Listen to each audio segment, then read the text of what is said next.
Bonjour à toutes et toutes.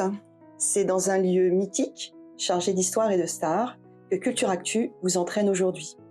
Mythique car chaque année sont accueillis des milliers de visiteurs de tous âges venus du monde entier. Historique car ce musée existe depuis 1882 sur les grands boulevards à Paris.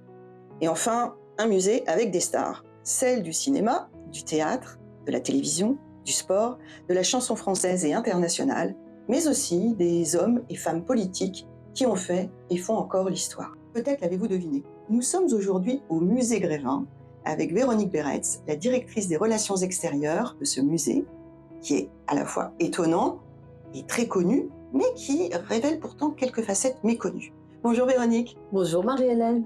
Merci infiniment de m'accueillir aujourd'hui au musée Grévin pour que vous nous racontiez l'histoire de ce lieu, au fond assez méconnu du grand public, je le disais en introduction, mais aussi les rencontres des stars que l'on peut y faire. Alors Véronique, vous travaillez ici depuis 42 ans et ma première question, en fait, j'aimerais savoir ce qui vous a le plus marqué lorsque vous êtes entrée dans ce lieu pour y travailler. Mais écoutez, effectivement, c'était exactement en août 1983 et il s'avère que le musée Grévin était un lieu que j'affectionnais particulièrement quand j'étais petite fille et que j'avais ennuyé mes parents, mes grands-parents à m'emmener plusieurs fois. Et c'est vrai que suite à un rendez-vous que j'ai eu avec le directeur général qui s'appelait Monsieur Stuart Cotillard, j'ai revu cet endroit magique, ce décor extraordinaire.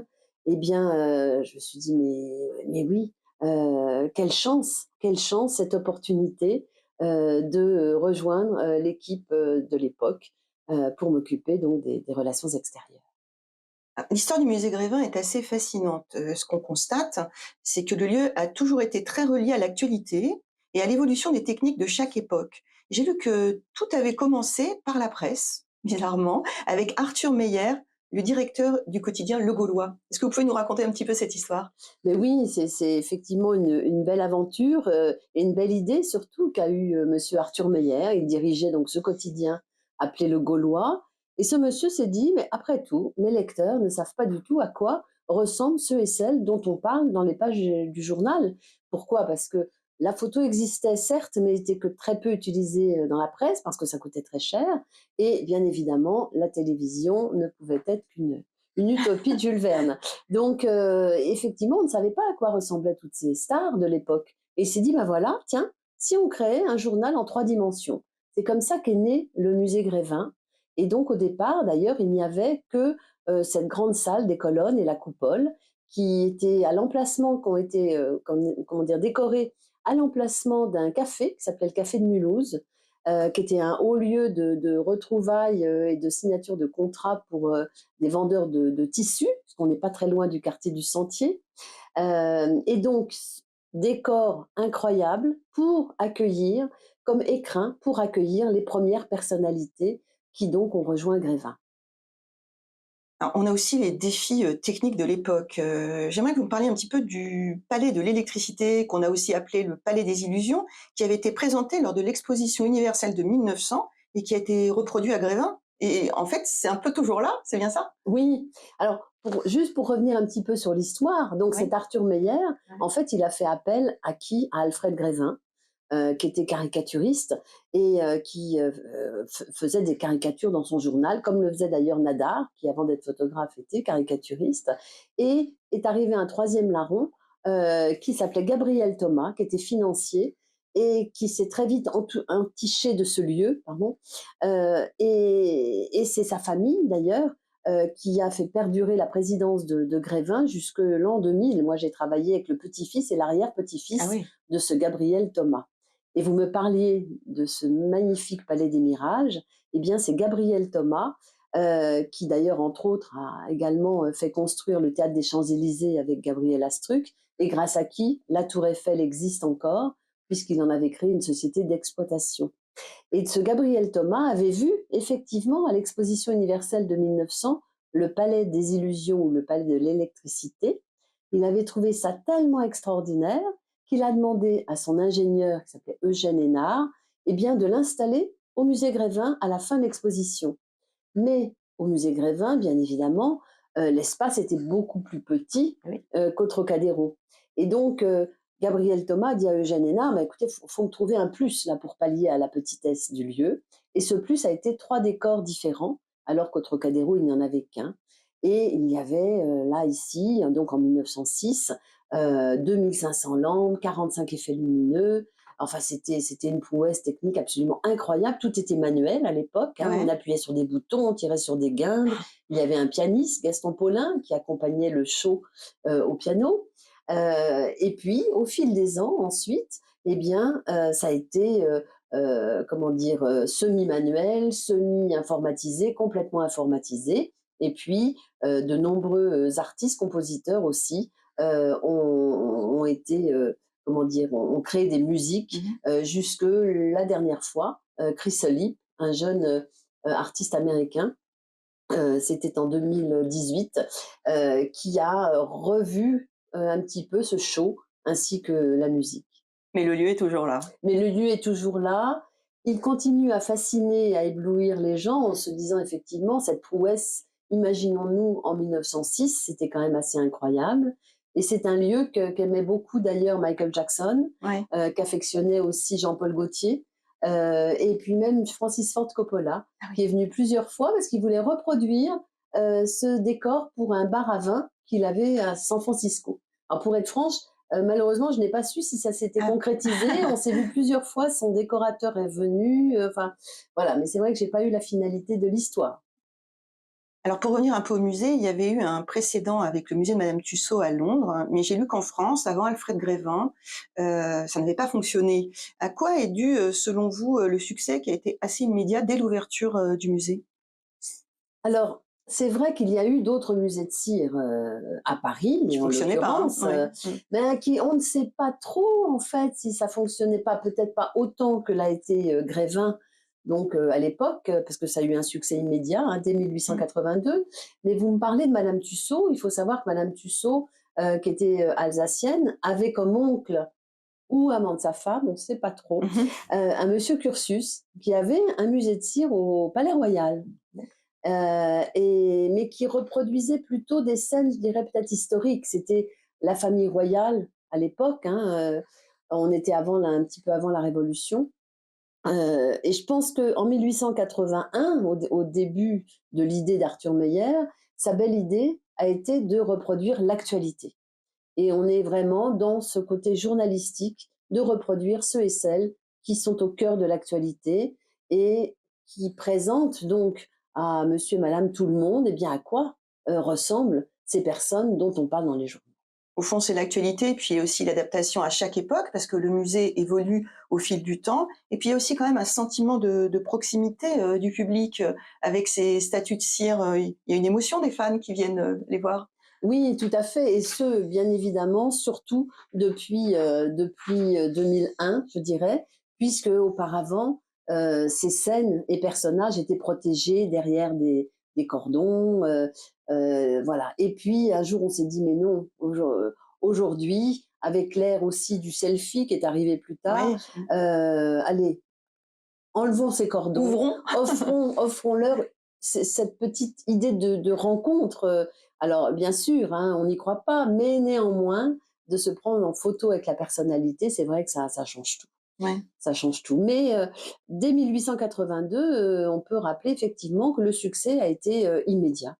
Et perdure donc encore aujourd'hui, puisque l'année dernière, on a accueilli plus de 900 000 visiteurs. Ah, c'est énorme, hein. Vous disiez dans une interview que j'ai écoutée que les gens étaient assez fascinés justement par ces personnages et venaient déposer des fleurs s'il y avait des disparus, c'est quelque chose de fort. C'est pour ça que je parlais de proximité avec, le public, en fait. Oui, c'est vrai, il y a de l'attachement, de l'émotion. Effectivement, quand Michael Jackson est décédé, des gens mettaient des petits mots, mettaient une rose à ses pieds. C'est arrivé aussi pour la reine d'Angleterre. On avait même mis un livre, à côté, de dédicaces des visiteurs, que nous avons envoyé ensuite, à son fils, l'actuel roi Charles, et qui nous a d'ailleurs très gentiment, répondu et remercié. Et parfois, il y a des petits mots dans les poches de Ouais, personnages aussi. ouais. Roberto Alagna avait des petits mots doux, dans les poches, enfin voilà, ouais. Alors le public vient surtout pour croiser des personnalités qui ont marqué, les différentes époques, on l'a bien compris. Combien on en compte aujourd'hui au musée Grévin? Alors sur le parcours, actuellement, il y a environ 250 personnages, donc d'hier et d'aujourd'hui, Oui. parce qu'il faut rappeler qu'il y a également un livre d'histoire en 3 dimensions magnifique, hein, Mmh. qui part des Aurignaciens, donc la préhistoire, disons, jusque mai 68. D'accord. Donc bon, c'est un condensé, Oui, bah oui. mais c'est vrai que c'est assez magique, quoi, d'expliquer, je reprends souvent cet exemple, mais quand un enfant a appris une fable de La Fontaine et que, on lui présente: «Eh bien, voici Monsieur Jean de La Fontaine», tout de suite, ça change tout, Ça quoi. marque. Ça personnalise complètement la fable dans un livre, dans un livre. Quels critères doivent être respectés pour une entrée à Grévin? Parce que moi, si je demande, pas pour l'instant, peut-être un jour, mais voilà, Ah, mais c'est un peu fichu pour l'instant. Il y a une académie Grévin, hein, c'est ça? oui, en 2001 a été créée, l'Académie Grévin, qui était à l'époque donc présidée par, feu, notre, merveilleux Bernard Pivot. Les membres de cette académie sont tous des hommes et des femmes de presse et qui étaient plutôt à qui on a demandé parce que c'était des fidèles de Grévin, des aficionados Mmh. du musée Grévin. Et donc depuis 2014, c'est Stéphane Bern qui est un membre historique aussi, de l'académie, qui est président de l'Académie Grévin. Et puis, il y a Daniela Lombroso, Jacques Pessy, William Lémergie, Nikos Aliagas, Christine Orban. Et on se retrouve donc 2 fois par an. Oui. On leur présente des listes de nominés Mmh. et puis ils élisent une, 2 ou 3 personnalités. Alors, vous me parliez des critères Oui, de sélection. Eh bien, il faut être, faire l'actualité. oui. On en est toujours là, hein. Faire la une des journaux et puis être populaire, mais dans le bon sens du terme Mmh. et se distinguer un petit peu dans son domaine. Parce que certes, il y a beaucoup de personnalités qui pourraient être à Grévin, mais qu'est-ce qui différencie un peu l'une de l'autre? C'est la complexité et puis c'est voilà un moment T, et voilà. Et l'acceptation de la personne aussi, de se transformer en statue de cire. Absolument, Oui, c'est important. absolument. Mais oui, tout Mmh. à fait, parce qu'ensuite ils participent, à la création de leur personnage. Alors justement, combien de temps il faut pour créer, la statue de cire? J'imagine qu'il y a une pose, de la personnalité, il y a des critères, de taille aussi. Quelles sont les différentes phases de travail? Alors pour réaliser un personnage, eh bien cela demande 6 mois de travail. Il y a à peu près, 15 artistes et artisans qui travaillent autour d'un personnage. Il y a effectivement toutes les personnalités françaises, à partir du moment où elles sont d'accord et heureuses Mmh mh. de rejoindre Grévin, viennent poser, sinon elles ne sont pas réalisées. Et donc c'est un premier rendez-vous qui dure environ 2 heures et demie, parfois 3 heures, lors duquel on prend tous les renseignements nécessaires, c'est-à-dire que on vérifie la couleur des cheveux, la couleur des yeux, la couleur de la peau. Si la personne sourit, on prend l'empreinte dentaire, comme pour nous chez le dentiste. On prend toujours l'empreinte des mains, donc toutes les mains des personnes que l'on voit sur le parcours, ce sont leurs mains, enfin Mmh. françaises en Ouais. tout cas. Et puis, on prend bien sûr beaucoup de photos, des images en 3D aujourd'hui, Oui. qui est un plus, en tout cas pour la réalisation du corps. Mmh. Et bien évidemment, en amont, on a réfléchi à l'attitude et l'expression de visage qu'on imagine et qui est la plus offerte par la personnalité en général. Et donc on lui soumet et c'est un échange. Est-ce que vous êtes d'accord, pas d'accord? Bah non, je pensais plutôt à autre chose. Enfin voilà, c'est vraiment un travail ensemble. Ensemble, oui. Mmh. Voilà, on fait rien sans elle, J'imagine. évidemment, évidemment. Et puis il y a les costumes aussi et les décors, hein, parce qu'ils sont pas posés comme ça, il y a tout un contexte. Oui, il y a effectivement tout un contexte. Alors les costumes, la plupart, des personnalités offrent une tenue pour leur personnage, Oui. et on aime bien le jour J de l'inauguration qu'ils soient habillés de la même façon. Eh oui. Donc parfois, eh bien, c'est le couturier qui peut faire une copie ou on fait faire une copie. Mais sinon, il y a par exemple, Cadmerade, donc qui a offert ses boots, son jean, sa chemise, et sa veste fétiche de premier jour de tournage. Ah. Et voilà, mais encore une fois, la plupart des personnalités, Benoît Poelvoorde ou d'autres, Michael Jackson a offert, une tenue pour son personnage, des boots jusqu'au t-shirt, et c'est le cas donc pour la plupart des personnalités, françaises et même parfois étrangères, donc puisque je parlais de Michael Jackson, mais Ray Charles aussi, avait offert d'ailleurs, même 2 vestes pour qu'on puisse en changer. ou Nicolas Cage également, Shah Rukh Khan, qui est une star du cinéma Bollywood, et Céline Dion, bien sûr, Oui. et son mari. Enfin, voilà, oui. Combien de personnalités entrent chaque année et aussi combien en sortent? Parce que le musée n'est pas extensible malheureusement. Alors, il y a eu ces derniers temps, on a rattrapé ces années Covid. Oui, oui, Donc, j'imagine. c'est vrai qu'il y a presque un an ou 2, il y a presque une personnalité par mois. Donc, Ah ça avait oui, été, beaucoup. Sinon, c'est entre 6 et 10 nouvelles personnalités, qui rejoignent Grévin chaque année. Et effectivement, ce n'est pas un panthéon, on ne reste pas à vie à Grévin. Sauf si on s'appelle François Ier peut-être, ou Marat dans sa célèbre ou baignoire, Marie-Antoinette. ou Marie-Antoinette. Mais parce que c'est la dure loi de l'actualité. C'est Mmh. vrai que parfois, eh bien, voilà, ça dépend de leur actualité, de la longévité de leur carrière. Mmh. Et cela dit, il arrive aussi que certaines personnalités dont le personnage est refait, Ah oui. comme par exemple Julien Clerc, qui est Mmh. entré à Grévin quand il avait 20 ans. Eh bien, étant donné la magnifique carrière Ouais. qu'il fait, eh bien, son personnage a été refait. Monsieur Aznavour également, Monsieur Pierre Richard, Monsieur Michel Drucker, Bernard Pivot aussi avait eu droit à plusieurs personnages, ou le général de Gaulle. Alors que deviennent, les statues de cire quand elles sortent?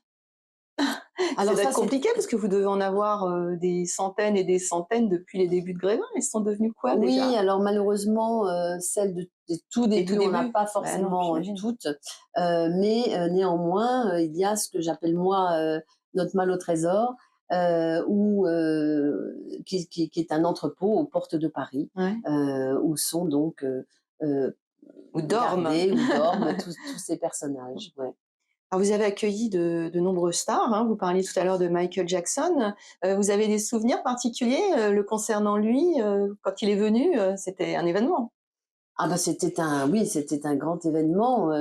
Je ne vous cache pas que quand son manager, monsieur Bob Jones, un jour m'appelle en me disant: «Qu'est-ce que vous faites, à telle date, en avril?» Je dis: «Je ne oui, pourquoi?» «Ah parce que Michael peut venir, inaugurer son personnage». Donc Incroyable. oui, bien sûr, il y a pas de souci.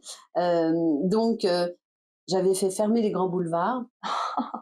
Enfin, en tout cas, Oui, une pendant le partie, temps où il ouais. arrivait. Mmh. Et oui, c'était un moment incroyable, et surtout qu'il était en fait très, très heureux, très curieux de ce musée Grévin, et très heureux et très fier qu'on lui rende cet hommage et cet honneur. Et donc, il était tout sourire, et je lui avais d'ailleurs réservé une surprise. C'était la présence du mime Marceau Ah oui. qui lui avait appris son célèbre moonwalk, Ouais, et auquel il ne s'attendait pas de venir, puisque d'ailleurs le mime Marceau revenait ce matin-là d'une tournée aux États-Unis de plusieurs mois. incroyable. Et donc c'était une chance folle. Bon, ça s'était calé bien sûr Oui, bien avant, sûr, hein, bien sûr. mais et il n'en revenait pas de voir Marcel Il Marceau. devait être ému. Il était très ému, très heureux, et c'est vrai que c'est un magnifique souvenir, pour toutes les personnes qui étaient conviées à cette inauguration. Et oui, la petite anecdote, c'est que, alors il y a même 2 anecdotes d'ailleurs. Il nous a fait beaucoup rire parce que quand on s'était rencontrés, lors d'un premier rendez-vous aux États-Unis, Mmh mh. j'étais partie avec le sculpteur, Denis Ah, Longchamp, vous aviez travaillé là-bas avec lui et donc? on avait apporté le Ah oui, modelage le du modelage. visage, oui. Je vous cache pas que, à la douane aux États-Unis, ils étaient bien surpris, quand on nous a demandé ce qu'il y avait dans le sac, puisqu'on Oui, c'est mais quand j'ai présenté donc le décorateur, le sculpteur, je montrais le travail également du sculpteur, et il le compare à un sculpteur célèbre, et donc on comprenait pas bien en fait le nom. On cherchait un sculpteur contemporain, et quand on a compris il parlait de Michel-Ange, et donc Michelangelo, mmh. et donc c'était un peu le joke après, en lui disant: «Je vous représente Michel-Ange», voilà. Mais sinon, effectivement, il nous a laissé une dédicace pour le musée, Ouais. et là, il signe. On était donc en 1997, en avril 1997, et là, il signe 1998. Et je lui dis: «Oh, Michael, Mmh. excusez-moi, mais vous vous trompez, on est en 97». Et là, il me dit: Oui, mais Véronique, j'aime me projeter vers l'avenir. Mmh. Alors, bon, OK Michael, pas de problème. Voilà, Très jolie petite histoire, anecdote. très jolie histoire. Alors, qui avez-vous accueilli, en 2024? J'ai cru comprendre que le palmarès était très varié, c'est un tapis de stars, en fait. Oui, mais c'est vrai qu'on a cette chance, hein, de chaque année rencontrer, des personnalités, très fortes, de différents milieux. Eh bien, Jeux olympiques, évidemment, l'année dernière, c'est vrai qu'on a démarré, fort avec des sportifs. Alors Aurélien Giraud, qui Oui. était, champion du monde 2023 de skateboard Mmh. et voilà une nouvelle discipline également, hein, aux Jeux olympiques. Théo Curin, le merveilleux Théo Curin, Ouais. paralympique, Oui, oui, tout à fait. nageur, Mmh. nageur de l'extrême aussi, qui est aujourd'hui d'ailleurs présentateur, Mmh. d'émissions Oui, de de télé. jeux. Et puis, eh bien, Pierre de Coubertin, parce qu'en fait, c'est grâce à Pierre de Eh oui. Coubertin que, ces jeux olympiques modernes existent Mmh. et les gens connaissaient pas forcément, le visage de ce monsieur de Mmh. Coubertin. Petite référence à Donc l'histoire, donc encore, exactement. Et puis alors là, ensuite, on est passé dans un tout autre domaine. On a, cette coupole et salle des colonnes, on l'appelle, Grévin Fashion, Mmh mh. Grévin de la mode. Mmh. Et donc on s'est dit: «Quelle est la plus grande égérie de la mode qui ait existé?» Eh bien, on s'est dit: «C'est Marie-Antoinette». Et donc là, on a demandé au grand couturier, Julien Fournier, qui a un talent, fou, eh bien, qui fait partie des 15 maisons, haute couture, françaises et d'habiller, cette Marie-Antoinette, comme il l'imaginait. Et donc, nous l'avons inauguré et lors d'ailleurs d'un défilé pendant la Fashion Week, là, tout début juillet 2024. Et puis ensuite, il y a une Beyoncé qui a rejoint Grévin, là, qui a été réalisée uniquement d'après photo. Parce que c'est vrai qu'il y a certaines personnalités étrangères qui, malheureusement, eh bien, voilà, ne peuvent pas venir poser et donc c'est ce qui est une complexité Bien pour les sûr. équipes. Et puis on a terminé l'année, en tout cas en automne, nous avons fêté les 65 ans du premier Astérix, en représentant donc Astérix et Obélix et un malheureux Romain, d'ailleurs, sans oublier les petites idées fixes, dans un décor conçu pour accueillir ces personnages, avec évidemment Anne Goscinny et Sylvie Uderzo. Mmh. Et puis après Astérix, on était vraiment un peu dans le monde de l'enfance, quoique, c'est Maestro et Nabo, d'Il était une fois l'homme. Et puis enfin, pour notre cadeau de Noël, en 2024, eh bien, c'était Léna Situation, youtubeuse évidemment Oui. célèbre, hein, et qui, voilà, dans un décor également dédié pour elle, avec son bureau qu'elle a offert parce Ah! que nous disant que, eh bien, toutes les personnes tous ses followers Oui. qui l'aime et l'apprécie, eh bien, son lieu de travail, en fait, c'est son bureau. Et donc, eh bien, elle a dû changer de bureau après puisqu'elle nous a offert le sien. Et puis enfin, nous avons démarré cette nouvelle année, eh bien, en musique avec Clara Luciani, Oui. merveilleuse Clara Luciani, et intronisée par Stéphane Bern, puisque tous les deux sont presque amoureux. Elle adore Stéphane? Stéphane Ah. Bern et il lui rend bien aussi. Et c'est vrai que c'était une très jolie soirée. On est très heureuse de l'avoir accueillie. Et puis, je ne peux pas dévoiler les prochaines Eh mais non, personnalités, j'imagine, mais on j'imagine. va rester un petit peu dans le monde de la musique. D'accord, bah alors, Voilà. on va vous suivre de près, hein. Alors il y a aussi un lieu que nous n'avons pas évoqué, c'est le théâtre Grévin, qui a accueilli aussi de nombreuses personnalités qui étaient en devenir, hein, qui sont devenues très célèbres aujourd'hui. Et je sais, Véronique, vous vous êtes occupée du théâtre aussi. Oui, bah, tout à fait. J'ai eu cette chance. J'ai dirigé 15 ans de théâtre et oui, nous avons accueilli beaucoup de one-man shows. Feu Pierre Desproges, mais il y a Ouais, eu aussi Anne Romanoff, qui est d'ailleurs aujourd'hui dans oui, Grévin, oui. mais également, et ça continue, des concerts classiques. Philippe Jarouski, contre-ténor, a fait sa première scène ici au théâtre Grévin et à son personnage également, 20 ans après sa première scène. Et donc, il y a toujours des concerts classiques. Il y a une saison produite par Philippe Maillard Productions, et puis des concerts à la bougie également, et puis parfois des spectacles ponctuels. Et puis, c'est dans ce théâtre qui est à l'inventaire supplémentaire des monuments historiques, Oui, puisqu'il est décoré par le sculpteur Antoine Bourdelle, et le très rideau connu, de oui, scène ouais, est un tableau original du peintre et affichiste Jules Chéret, et qui accueille également les inaugurations de personnalités. Donc toutes ces personnalités dont on a parlé, eh bien, étaient toutes assises le jour J au premier rang de ce théâtre. Oui, Voilà. c'est un atout d'avoir un théâtre aussi au cœur d'un musée. Ah Hein. oui, puis c'est un écrin magnifique, c'est un très très joli petit théâtre à l'italienne. Donc il faut bien y penser. Et d'ailleurs, on peut le visiter. Hein. Quand on visite Grévin, on visite aussi le théâtre. Hein. Tout à fait, Ouais. tous les visiteurs traversent ce théâtre dans lequel ils vont retrouver Mimi Mati, Philippe Jarouski, Anne Roumanoff, Charles Aznavour, et toujours assis au troisième rang. Ma dernière question est la suivante. Si vous deviez définir le musée Grévin en 3 adjectifs, quels seraient-ils? Là, c'est difficile. C'est un défi, hein. C'est un défi, Marie-Hélène, vraiment. Peut-être ces adjectifs pourraient être fascinants, Ouais. merveilleux et émouvants J'ajouterais magique. et magiques. Je vous en ai demandé que 3. C'est vrai. Merci beaucoup, Véronique Beretz, pour votre accueil au sein du musée Grévin.